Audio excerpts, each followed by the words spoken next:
Pemirsa, vaksinasi massal yang dilakukan Pemprov Bali selama ini telah memberikan pengaruh positif terhadap menurunnya pasien baru yang terpapar COVID-19.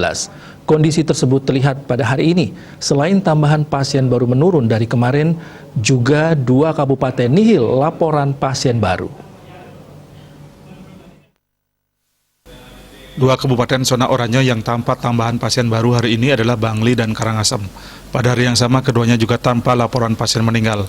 Dari data yang dirilis Satgas Penanganan COVID-19 Provinsi Bali, terdapat 150 pasien baru yang terpapar virus corona hari ini. Sebagian besar berasal dari Denpasar yang melaporkan 58 pasien baru, sisanya dilaporkan Buleleng sebanyak 38, Badung 19 orang, Gianyar 16 orang, Tabanan 11 orang, Klungkung 5, dan Jembrana 2. Selain itu masih ada dari kabupaten lain yang melaporkan 1 pasien baru.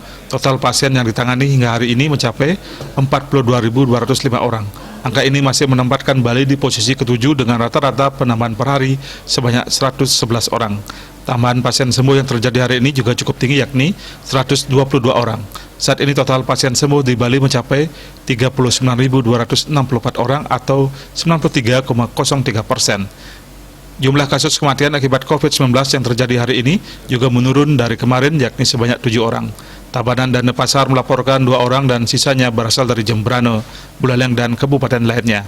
Total pasien meninggal saat ini menjadi 1.222 orang atau 2,9%. Untuk pasien yang masih dalam perawatan hari ini bertambah 22 orang dan total yang tersisa saat ini sebanyak 1.719 orang atau 4,7%.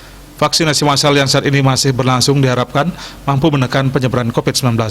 Pemprov Bali juga berharap masyarakat selalu disiplin melaksanakan 6M, yakni memakai masker standar dengan benar, menjaga jarak, mencuci tangan, mengurangi berpergian, meningkatkan imun, dan mentaati aturan, serta dihimbau tidak berkerumun dan membatasi kegiatan sosial sesuai aturan yang berlaku. Rahadi melaporkan untuk Bali TV.